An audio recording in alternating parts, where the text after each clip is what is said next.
For today's video, we're talking investment cars. You've got a few. Got a few that haven't been so good. And we're heading to see our friend Richard challenge the road. We've not been to his garage. No, we've had various of his cars here though. Mercy SV, P1, CTR Vantage. Yes, true. I was going to say there must be one more at least. That's certainly visited. I'm not sure, there's probably something else. But specifically, Richard has gone on a massive buying binge of Porsches recently. Yeah, I've seen. So Richard is on a Porsche buying binge, and he's very interested in my buying binge of Ferraris. And we're going to talk about this. There's a few of yours. There are a few that aren't such good moves, and there are a few that are fantastic moves. Isn't it funny that they're the same model? They're the same car.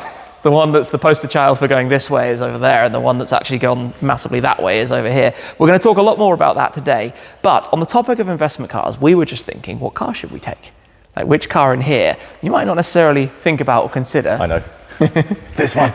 That's a fantastic investment car. Well, technically, I bought that silver Clio for a little over £1,000. Yeah, it was like 30. What do you think it's worth now? What would somebody pay for it? With the engine? With the engine. Oh, 50 grand. With the story? 50 grand for that? Yeah. Somebody might pay 50 grand or more for this, the V6. We're going to take the Clio V6, the other Clio, which is fun because the last outing it had, you went to pick it up from SG, from Scott. I went on an adventure. I went on like 3 trains and a bus. I went on a double-decker bus through the southwest countryside. Must have been fun. It was So I was away somewhere. You went, because we trailered it over with the van, you went to collect it. And today, we're going to take it for the drive round to Richard's Clubhouse. So go finally take a look. I think he's got a sim, he's got all the cars, his rally cars, his collection, and I need to understand why he's bought like 10 million GT3 RSs. We gotta get the C-Tech unplugged. You know, this is arguably one of your best cars, I think. No, it is one of my best cars. Like, and what's drive, funny to look at, just everything.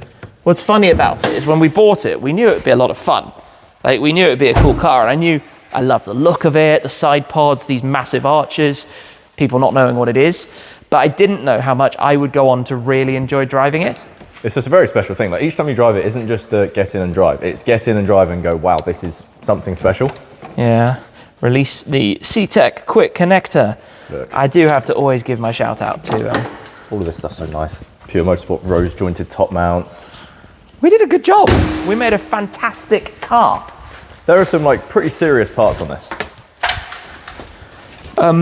And it looks, I think it set the tone for so much of what's come since. Shall I get it started? Yeah, I'm gonna come around the back for the infamous zing. Zing time. Lightweight flywheel. Does Richard have one of these? I think he has a phase 1, doesn't he? I feel like he might do. I can't remember. We will find out. Oh, right, okay. You ready? You know we're gonna have to like fight for who's driving today. It's not a fight. Oh yeah, I'm just driving, thank you so much. Okay, start up time. It's so good. What's your quotes on this one? Oh yeah, you start with a practical, sensible family hatchback, then fill it full of engine. Jeremy Clarkson. Is that arguably the best quote you have on a car as well? It's pretty good. Mr. Clarkson. That's a good thing. Come on, let's go driving. I'm ready. Can I get round?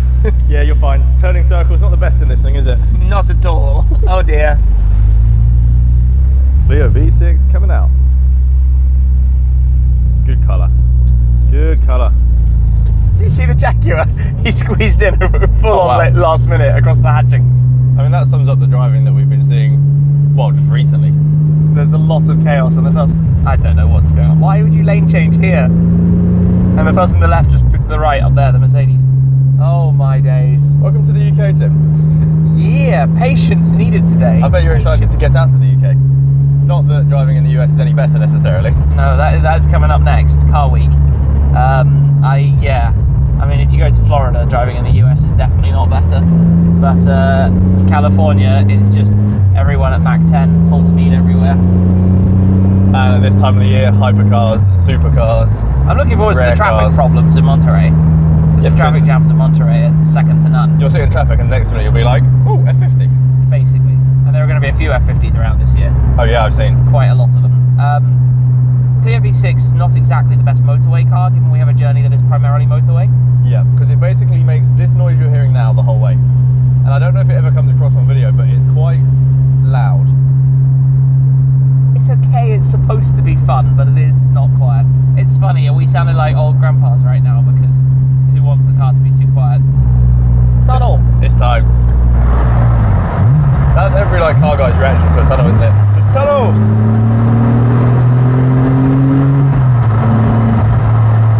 It's not the loudest. No, but it sounds so good. It's a really cool sound, but it's not like a boom in a tunnel sound. Not at all. But the Quicksilver does sound amazing.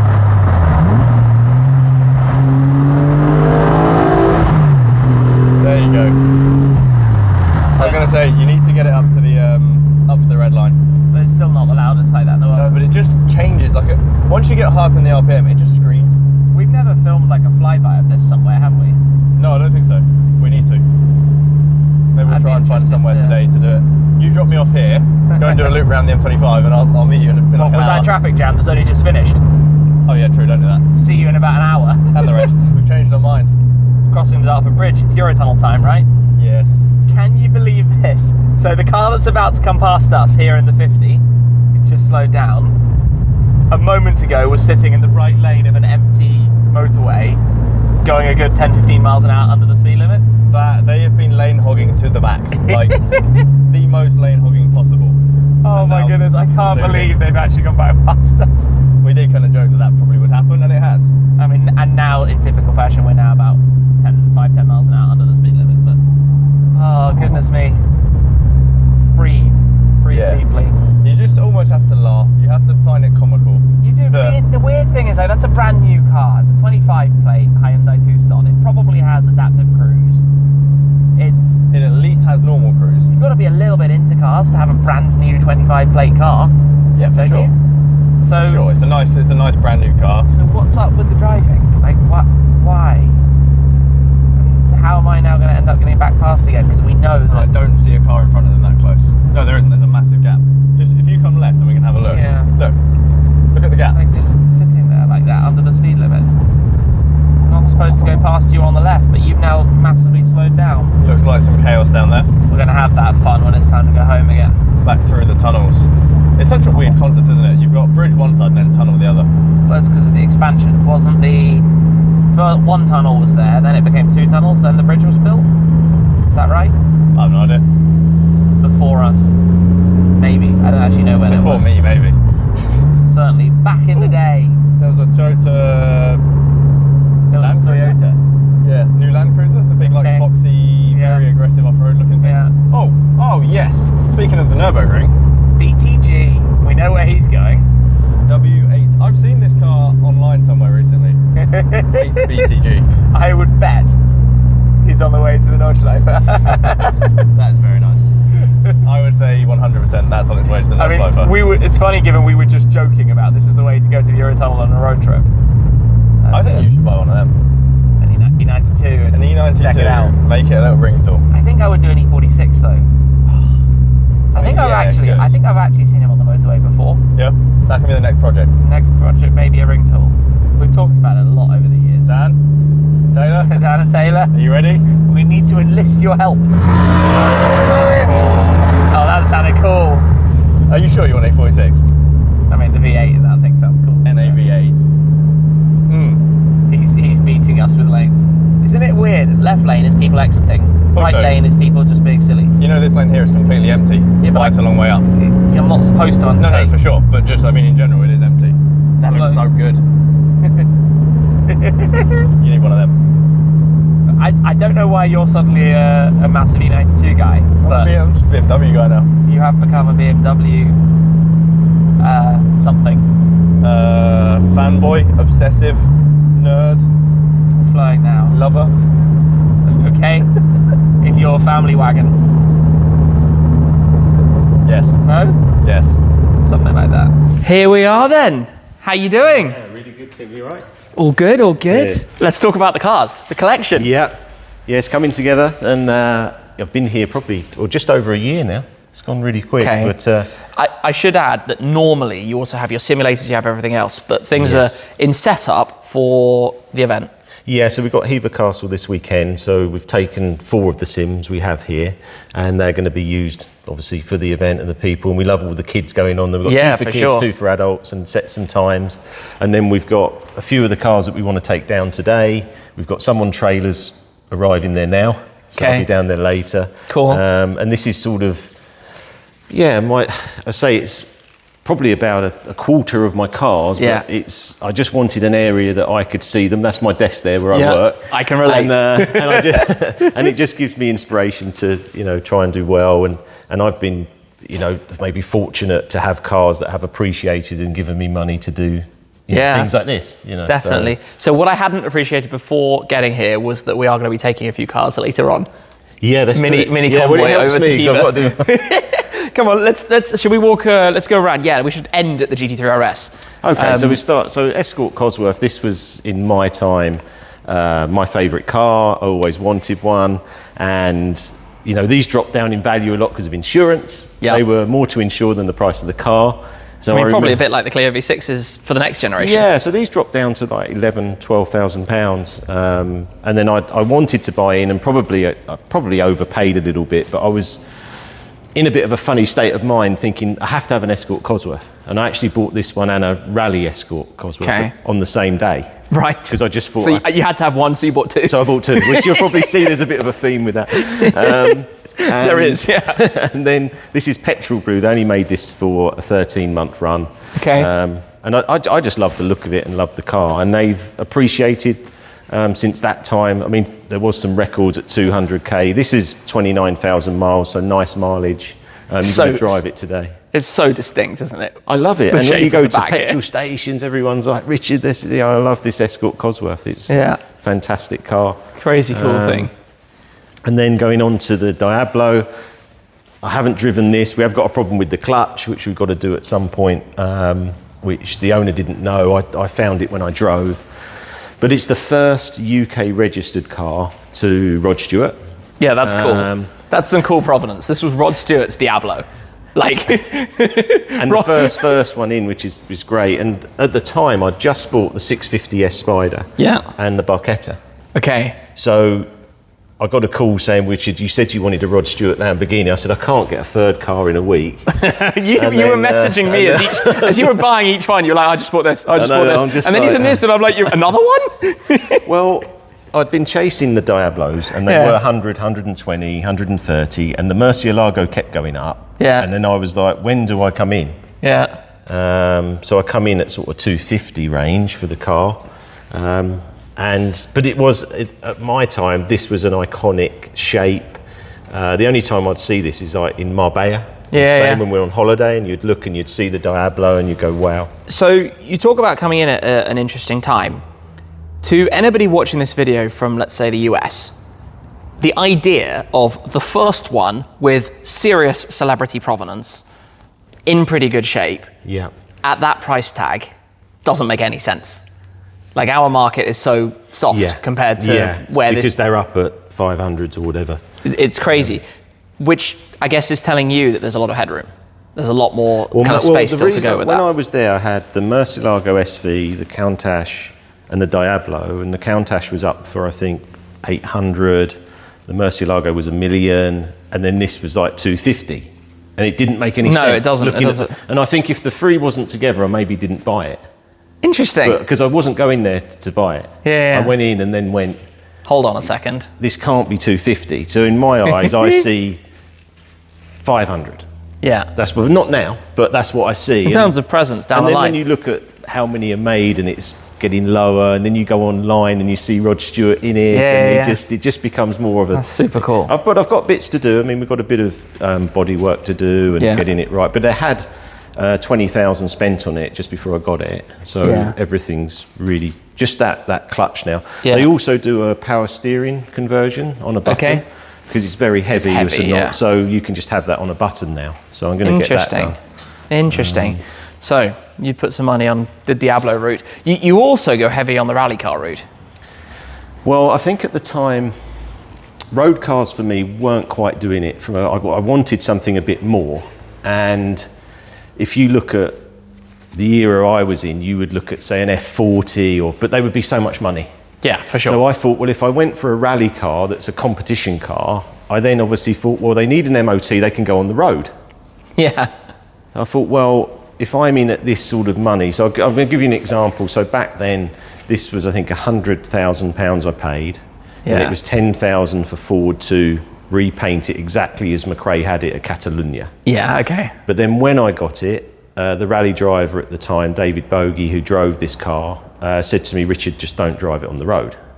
So I'm like, oh, that was because he said they're 100% car.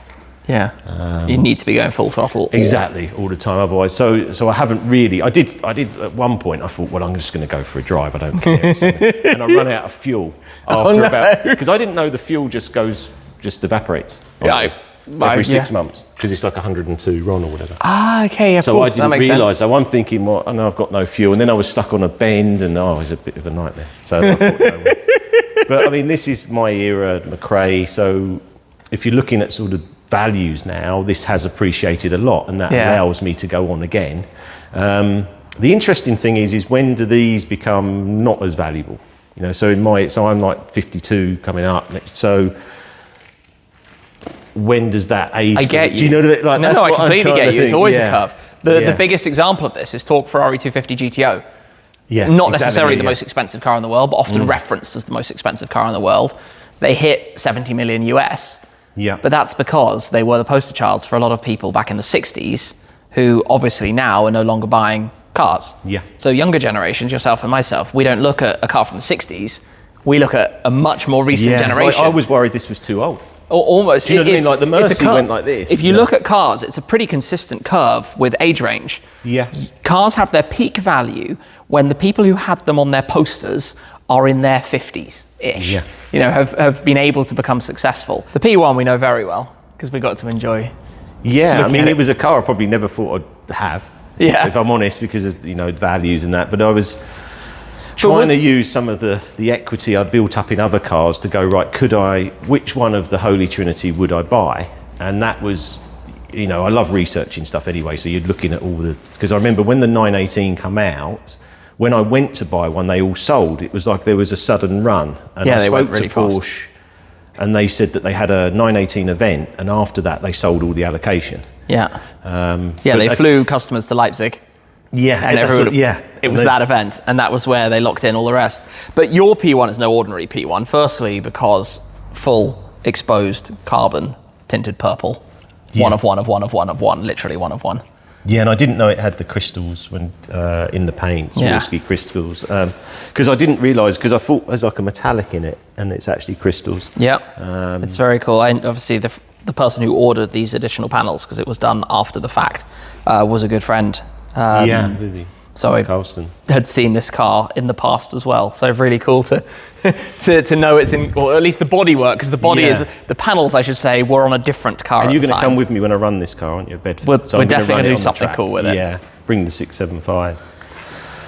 Yeah, so Subarus are this is like, it doesn't seem real, because at the time you would see Burns, McRae, Kankkunen, Sainz all racing, and to have it's a 99 car, it's manual. I've got it all back to left-hand drive. Originally it was right-hand drive. Okay. There's 21 99 cars made. Yeah. So where did this run? So this was a test car for Burns. Okay. So it hasn't run any rallies. But it is rally spec. It then went to a privateer who was a very good driver, and he used it in different amateur rallies. But I didn't know back then they used to run them as test cars and then redo them and then sell them. Yeah. And so it's not actually like a new car. Because Stuart looks after it. So it's quite an incredible car. It's really interesting. These have really appreciated. Yeah, for sure. So at the time I thought I'd paid too much. I think I paid 70,000, and I thought, it's a bit of a stretch to pay that for it. You've got to remember, like a 22B would have been like 25,000 or something like that. So that was the ranges.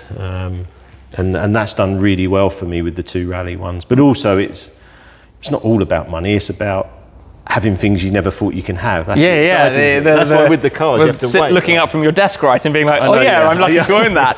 How cool is that? Really cool. This is one very close to my heart. My first YouTube video was a Rosso Corsa 458 Italia, and one of these, exactly as per this launch specification.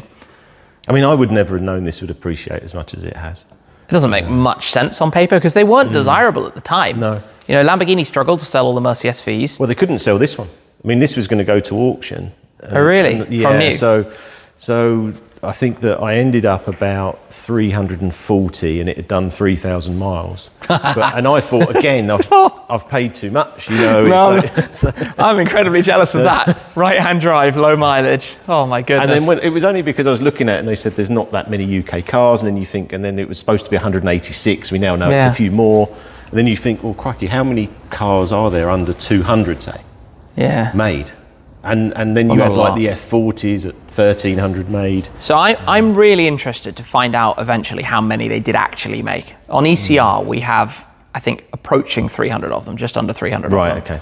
So it makes me think that it must be basically the full run, but unknown at this stage, because like you said, for a long time it was rumoured to be 185, 186. But I think one of the reasons these have become so valuable is that it was one of the last of the genuine specials, not just a body kit or colour and trim, in very small numbers, for a brand that at the time they were making this is the thing that's crazy. Back in, I want to say 2000 so this is 2009, but back in about 2007, 2008, you forget Lamborghini only made about 400 cars a year. Yeah. Right? They only made 400 cars a year. Last year they made 11,000. So the company has had this massive growth, which means all these extra people who are into collecting or want to build collections of them, and therefore the demand. And it's what you saw with Ferrari, I want to say 5-10 years before, as Ferrari's numbers amped up as well. I think Lamborghini are almost like the Ferrari now. Completely. I mean, you've got a lot of Ferraris, I haven't got many. But at the time I used to be like Aston Martin, Ferrari, my dream, and now I'm sort of edging more to Lamborghini. But at the time, I didn't think they would drive very well on that. But I do like, the drive of this SV, and I do like the sound. And it's a lot of people's favourite car in my collection, which you're saying. I know, people love them, but I might be lying. I still don't think it drives particularly well. I'm sorry to say. But it's more that that's all engine. So that's just all power, noise. Drama, excitement. The handling's, it's edgy. That's why a lot of them were crashed. Your seating's awkward. Yep. Mitsubishi. Yeah, so this is a Tommy Mackinnon RS, 212 made. It's quite different to normal cars because a lot of these are like Perspecs. So it's very light. Excuse my ignorance. I always thought that the Tommy Mackinnons were with a livery. Was that an option? So when the rally car Group A's were built, they were always built from an RS. Okay. So there's 212 of them, but some of them would be used. These are predominantly used for rallying. Yeah. Whereas the red one that you see with the sticker packs are predominantly more for the road. It's phenomenal. I mean, it's got Olin suspension. I want you to drive this one. It's probably a little bit on even from like 22B. It's on from there, and it's just a very light car. No ABS, no traction control. It's a 5-speed, pure driving, best steering you ever have on a car. Yeah. It's just very rare, and I've been waiting for these to appreciate, actually. Don't seem to have at the moment, but I'm happy to keep it because I really like it to drive. Yeah. They used to come with like these additional seats, so they'd come with like Nissan micro seats. Oh, okay. Right? And then you have to order the seats, and you'd have to order the brakes because it'd come with steel. So like a rally car. That's cool. You put on what you have. These get people talking all the time. Yeah, well, this was my first ever car I collected. So this is when I started, so 2013. This, when I was, growing up, the Lancia Delta was incredible. It was winning, 6 world championships in a row. And again, it was a funny story because I was looking at an F40 or this at the time. So the F40 was 300,000. Yeah. And this was 40,000. Okay. And I went for a test drive in the F40 and it broke down, and we were pushing it and trying to jump. And I just thought, not good. But I thought they were going to go up in value. Yeah. Which I was right. Yeah. But I was drawn to the Lancia because the F40, I just thought I couldn't quite afford it. Yeah. At the time, interest rates were quite high. I was like, oh no, I don't. It's just a bit too much. And my friends were going, Richie, you don't want an F40. And then I bought this, and it's fantastic on the road. The drive of this is incredible. The steering, everything about it, all Group A. A privateer run it in the '94 Portugal Rally, so it's not Kankanen's car. I just put the livery on. Okay. That looks cool. And then I've got 2 road cars I'm restoring, so they're actually on the trailers. One of them, you'll probably see it when you're there. Verdi York I've just finished. Cool, I've got a white Evo 1. But these are cute. I love them. The Archies are just... I'd restore another one. If another one comes up, I'll just buy it and just restore it. Oh, yeah. It's just lovely doing that. So we're moving to something that I actually think you made a very smart move with. I don't understand why 550 barchettas aren't more money. The fact is, this is a limited edition, one of 449, Ferrari 449, V12, manual, special, bit quirky with the roof and whatnot, rare collectible car. And they're a few $100,000. Why isn't this $750,000? I think it will go up. It has to, I think it's surely. just time. I mean, if you look at new Ferrari, well, new Ferrari prices are going up. So if you're 450s for a V12, it could be 550 with everything going on. Well, yeah, if you ordered a Competizione Aperta and spec'd it up, you went through 600,000. Did you? You're right. Okay, for a high-spec car, yeah. I think it looks really good as well. I know someone said to you, Richie, it can look a bit awkward in photos, but when you're actually here, and it drives really nice. And again, like you're saying, it's 42 UK cars. It's a numbered Ferrari. Yeah. I say this one's 4,000 miles. I think the quirky looks only come from the roll hoops, just because they look a bit weird, especially when you have the contraption on the top of it. Yeah, I mean, you can take them off and it will probably look better. I don't think I've ever seen one with the hoops off. I mean, you're probably not supposed to because of rollover protection. Exactly. But if you were just driving it slowly, and it's a very nice... Yeah. I try and look at my cars at like cars and coffee events and stuff, and it would be nice to have one of these because I don't think there'd be another one turn up, which is always nice. It's stuff. So before we get to GT3 RS... Yeah, so I was doing it's a shame I haven't got the Vantages here because they're service, but I really want you to drive my CTR Vantage at some point because I've sort of completed that project now. I've got the car as I wanted it, but I went down the 993 Retro, really enjoyed that car. I paid 55, sold it for 80 quickly. Then I thought, I really liked the 997. I had one in the day, I had an S manual. It's funny because I always feel like I'm not a Porsche guy. I've had a lot of Porsches, but I've always never really kept them.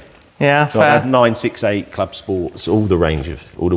And the 997, it was just nice that I think we paid 32 on collecting cars for a CSR. So it had quite a bit of work, carbon ducktail. I then changed to 991 lights. I changed to forged rims. Just put the Apple CarPlay, and I said I finished it. Now. Just got the badge there to go on. And CSRs, RPM do great cars, and it just drives really nice. GT3 RSs. 992 GT3 RSs. How many do you have on order / own? I got this one. If you remember, they come out and they were like 450. Yeah, for sure. 250 list. Sold for 450. And there was some at VVS, and I looked at them and said, "Richard, we got." And I said, "I'm not going to pay that much over because I know they come down." And then I managed to get this one at slightly over list probably about 9 months ago, and I thought, I'm not going to drive it, I'm going to keep it because I had the 991, which I liked and I enjoyed. And then my daughter was here and she said, "Dad, this one's the best car, can we go out in it?" And I'm like, well, it's only got 5 miles. I just reversed it out, drove it up there, went, this is just going to be the best car ever. And then since then I just use it all the time. Like butchers, anywhere I can drive. I do more miles. So this is basically your daily right now? Yeah, this is that and the Yaris I use at the moment. Fair. And so we talk about that, how it's evolving and changing. And then the GT2 RS is coming out. My friend's got one on order, the Touring, and I think he's at 450 for a GT2 RS. The Touring. Well, yeah, I know quite a bit. And then I've got the Touring.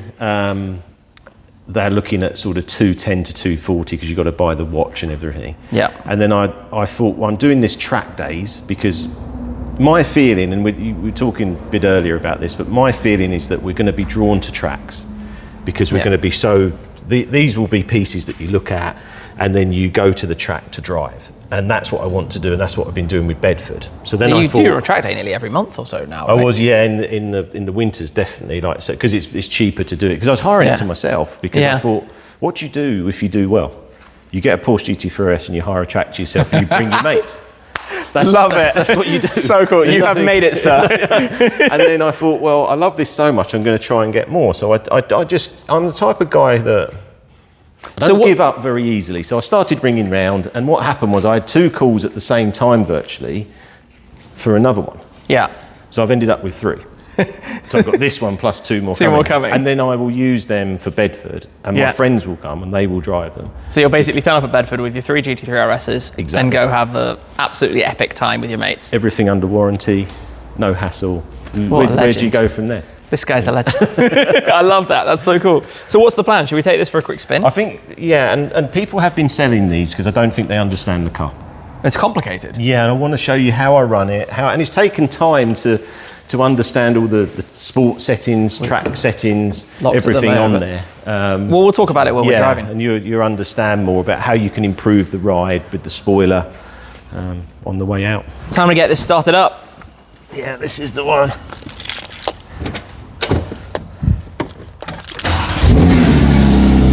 Sounds good. Actually sounds very good.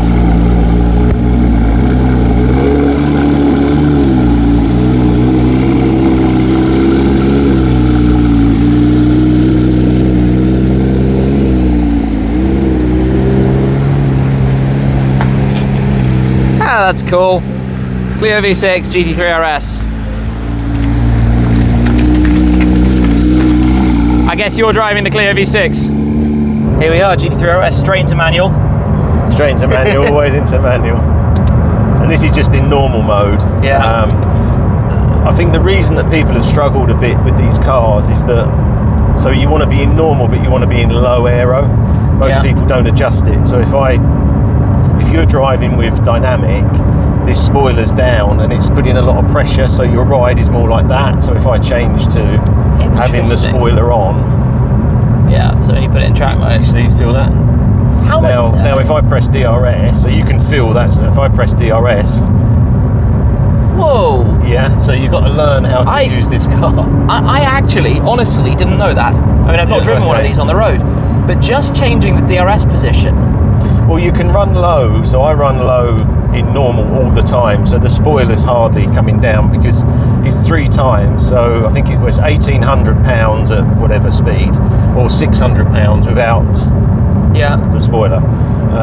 But it's totally different car for me. So this is, so if I'm normal, aero low, this is on stiff suspension as well. I can make it. So that's just normal. Then I would be running mainly track, so I run track. And then this is softer again on the suspension because I can adjust the damper here and my settings. One of the most interesting things is how you can adjust compression and rebound. Yeah. First road car to have anything like that. And it's understanding other settings. I mean, I'm trying to have it soft at the front and then a little bit firmer at the back, but then my coast setup, so my coast is because this is engine braking. Yeah. So I'm getting 20 to 25% more engine braking. So I'm on +2, I can go a bit, but I want the car to pull back. Because as I'm going, driving, when I'm getting to different speed, the car's pulling me back. Yeah. And I can make it even more. I could go +4. That is super interesting. How many GT3 RS owners do you think fully understand all of these different systems and settings? Well, I didn't at first, then I had to learn a bit more. So then my diff is +2. So if I remember back when I had like 22Bs, I'd adjust the diff down here. So at the moment, the diff is quite aggressive for me because it will really pull in the car. But if I was on track, I may turn the coast down a bit more, so it's not pulling the car back at all. Yeah. Whereas if I go to +4, then it's So I've had to adjust the car, and I may even adjust this on different roads. Yeah. As I'm driving, and I'll just adjust it down. So if I'm thinking I don't want as much engine braking, I do. But I just don't think people quite understand the car. I had no concept that it had so much control over the setup. And then normally I would turn traction down a little bit if I'm going on track, so I can turn that there. Let's say in this setting, if I go to sport, I can also have sport in my track chassis. Yeah. So now I've got soft suspension but sport setting. Okay. So I don't know, I just like it. I just, you can really because I want to fiddle around with everything. So do you find when you're driving, you just constantly are changing something, playing with something? I've got different roads, I will adjust the damping. Yeah. So if it's quite smooth, I might just go to +1 just to see. And I'll show you some of the bits on here. But I use DRS a lot in track because you saw the difference, didn't you? So I didn't appreciate how much difference just changing that. We were going, what, 40 miles an hour, 50 miles an hour at the time? Yeah. How much difference that made to... And this is what I love about the engine, just like third gear, the way, so you hit that howl goes through your body, you know. And the shift sound is phenomenal. Yeah, and just the way. Oh, that's so nice. But say you've got DRS, now I'll put the spoiler back. Now the spoiler's on. So wait, if you press that button and open and close it, we can see that. Yeah, you see it happening in the mirror. And it transforms the ride. So I have to use DRS a lot in track mode. This is so interesting that even though I was looking to the left, I can feel when you turn it on and off. Well, I was actually using it a bit more at Bedford and even at Goodwood. So at Goodwood, they said there's an area just on that far straight and I would just press it and the spoiler would come down. Or if you brake, you get 3 seconds of the spoiler dropping. So one thing though, comparably to other modern supercars, 500 and something horsepower is not a lot like these days. I wouldn't want any more in this. Yeah, I mean, as a road car, it's still plenty. You know, for any road like this, it's got more than enough go. But on the racetrack, do you sometimes wish you had a little bit more down the straights? Not really. I just love Porsche. I love this 4 litre. Yeah. I think and it's just learning the car. Like I've sort of been doing some higher gears on some of the corners, and I just love everything. And that's why I bought it. That's why I bought it. When I talk about it, I can't. Like I try and keep a straight face, but I can't because I just feel it's one of the best. That guy is Speedy Gonzalez today. He's on it. I love hearing you talking about this. I haven't ridden in one of these or spoken with somebody who's so on it with all the different functionality and actually using these controls. Yeah, and it's a rock star car. You know, when I come here, I thought I'd go have a longer drive to warm up the tyres because obviously I can see all the tyre pressures and the degrees of the tyres, which I'm looking at a lot. But I had 3 people just pull over, let me go, because they know this is it. You know, this is the car. You know, and how I can just let this rev as much as I want. That sound. What a sound. Do I see some raindrops? You didn't realise about the engine braking as well, do you? So I like that you can adjust it. Let the car really brake itself. You know?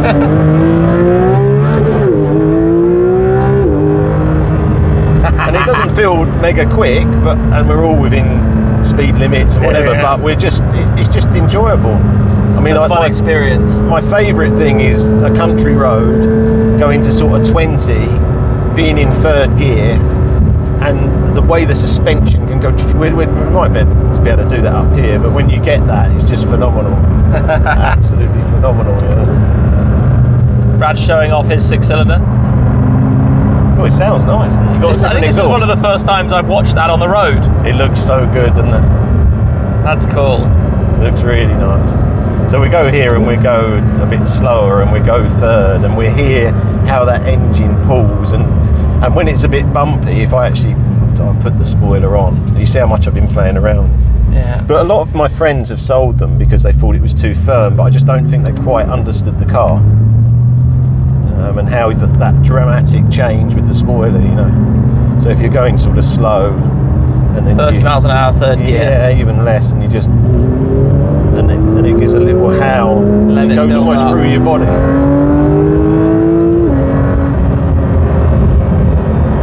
So good.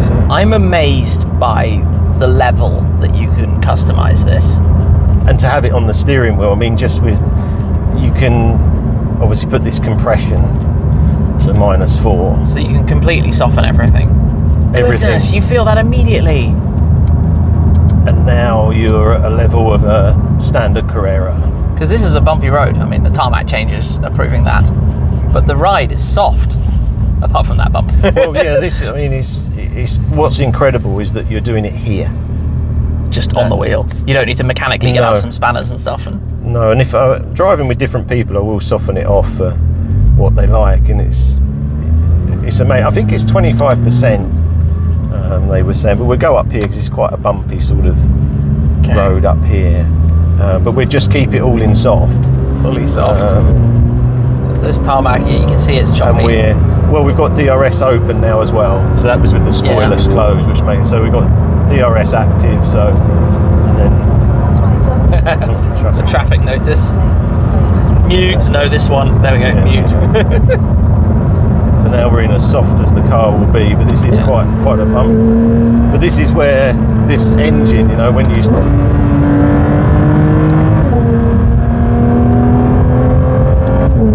English countryside lanes on a beautiful day.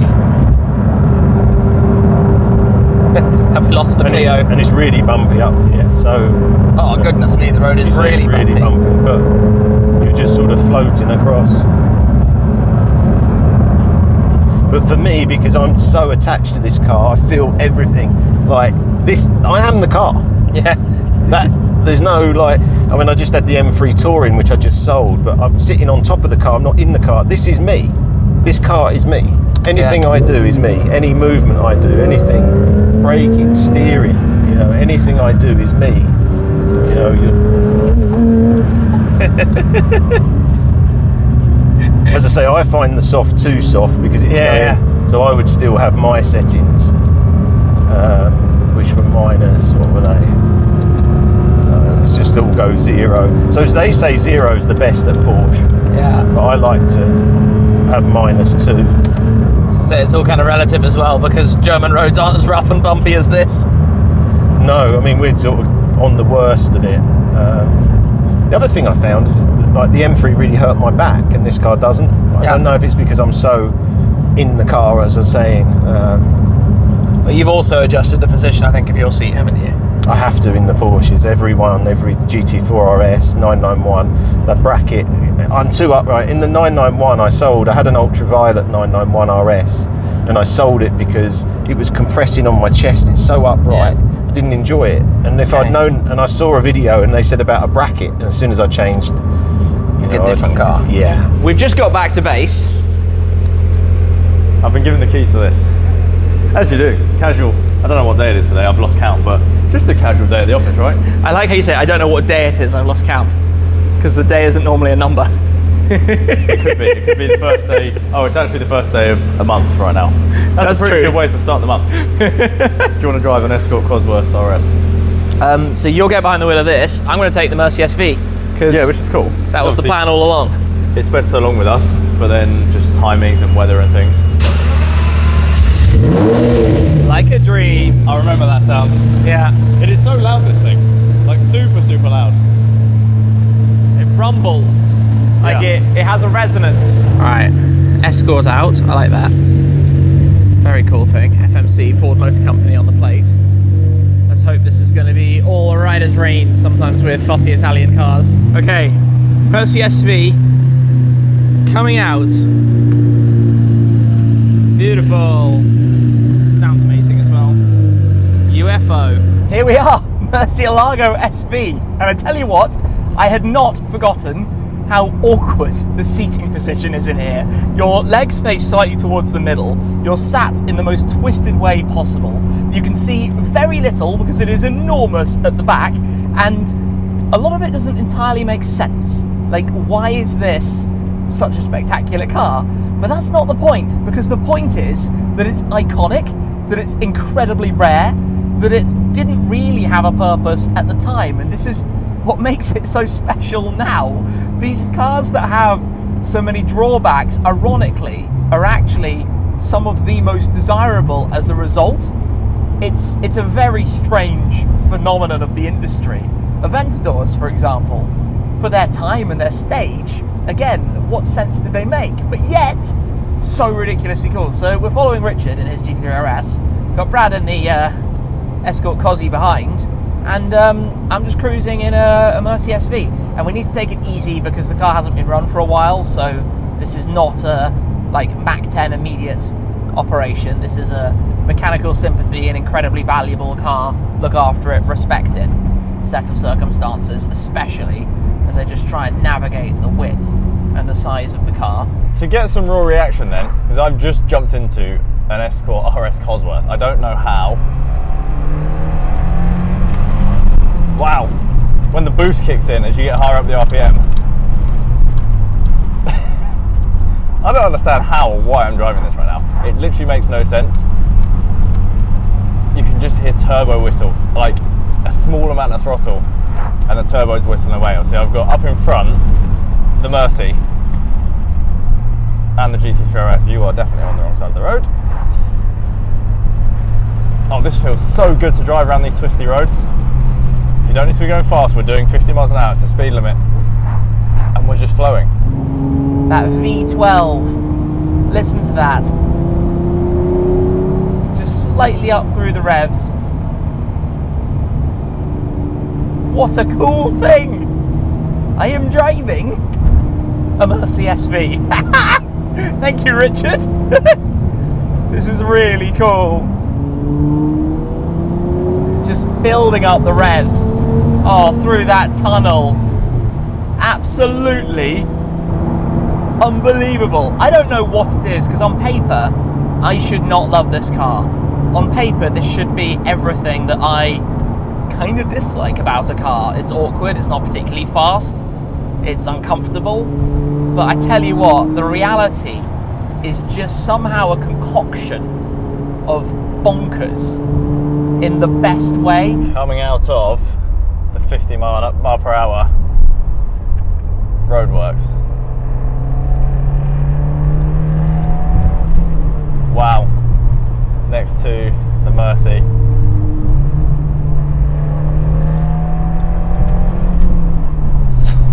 So cool. I've got a bike absolutely flying through. I'm doing the speed limit and they've absolutely taken off. Oh, that was fun. I mean, the bike was a lot noisier, but it was still fun to hear the Escort.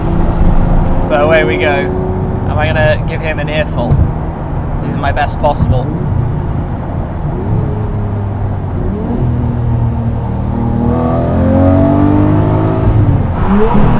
Oh yes. As you can tell, I have a very big grin on my face. This does not make sense. Just down to third. And then the boost. Oh, this is quick. Oh, oh my goodness.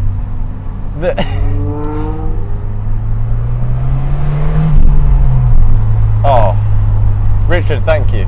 Thank you so much for letting me have a go in this. Oh, yes. Okay, that was cool. I'm working with the gearbox a little. It's slightly misbehaving. It's funny because obviously I own a couple of older cars myself. The Clio V6 is a great example.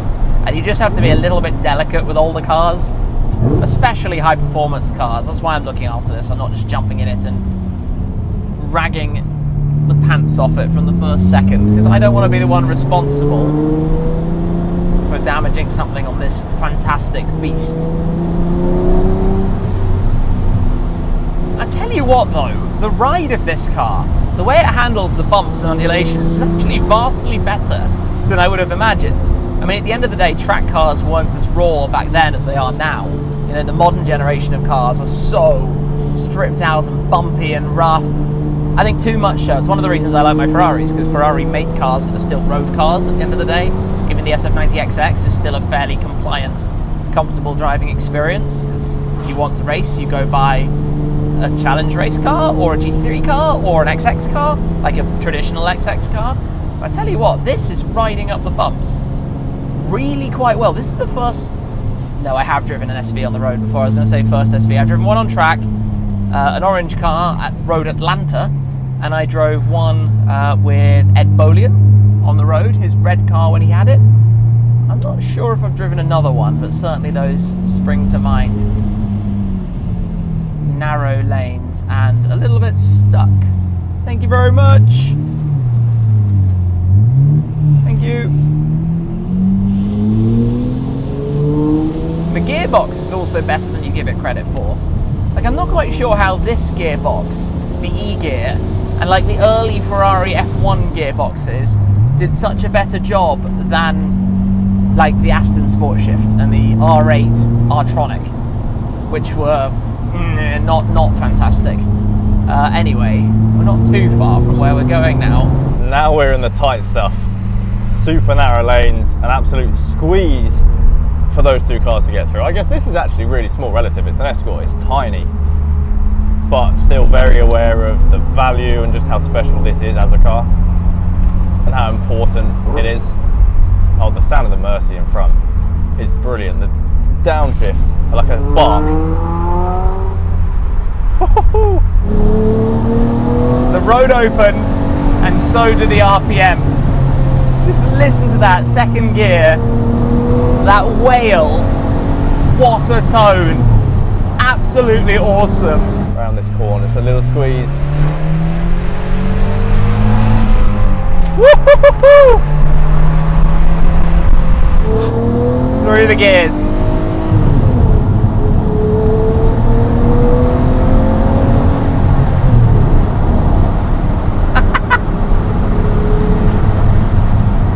It's so good.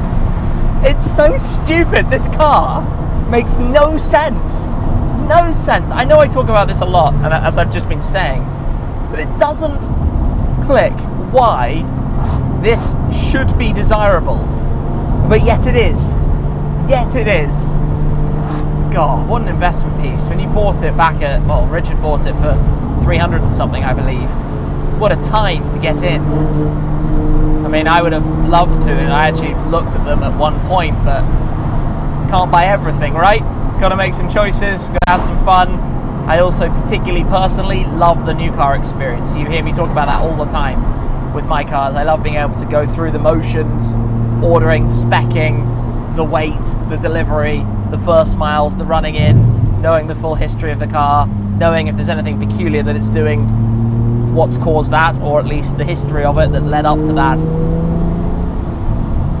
But this is a great experience. Second gear is lovely, absolutely. Even third gear is brilliant. Floating around some of these twisty B roads, chasing these two, and I don't feel like they're getting away. You know, this thing feels so nippy and agile. The steering is brilliant. Seriously, seriously brilliant. To go past some other cars. This might be all the car you need, you know. Wait for the boost. Wow. Oh wow. I actually don't know what to say. I really don't know what to say or how to describe this experience. The steering is so direct and sharp. Now, one thing I hadn't done is press Corsa, which makes the gearbox even more aggressive. And you hear that immediately. That was significantly more. Just gets sharper. Gosh, that first gear downshift. Well, we're nearly there. We're nearly at Hever Castle. The car's coming to life, you know? Oh, that's the fuel warning. Yep, we're low on fuel.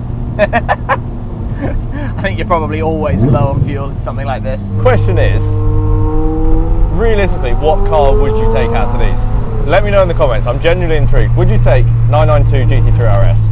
Would you take the Murcielago SV? Or would you take the Escort Cosworth, the Escort RS Cosworth? Like, what do you pick? For a drive like we've just done, which was a tiny bit of motorway, but really it's a B-road bash with your mates, to go and enjoy the cars and enjoy the roads, which one do you drive? Yes, you've got a V12, yes, you've got track focus supercar, and then you've got this, old school. Yeah, Tim's having fun, let's go.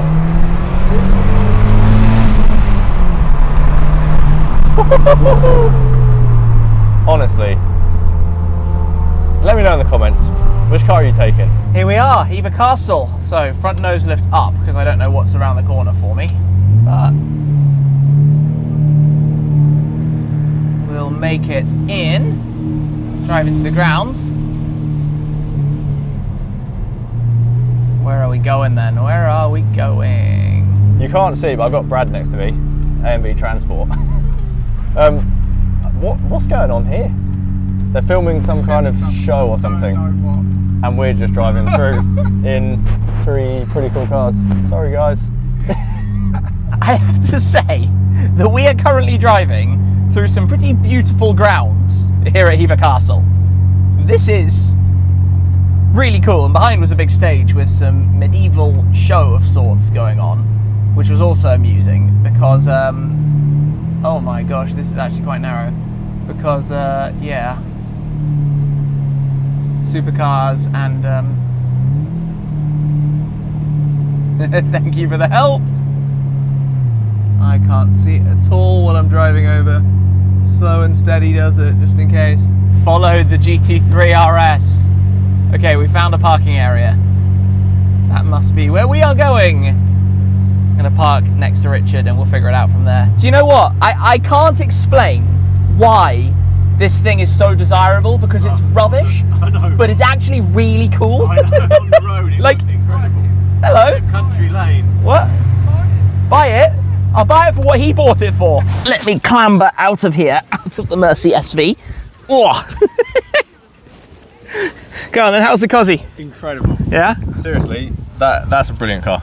Yeah? I can't describe it. You've never driven one, have you? No? I don't know how to describe it. Just turbo whistle and boost like the whole time.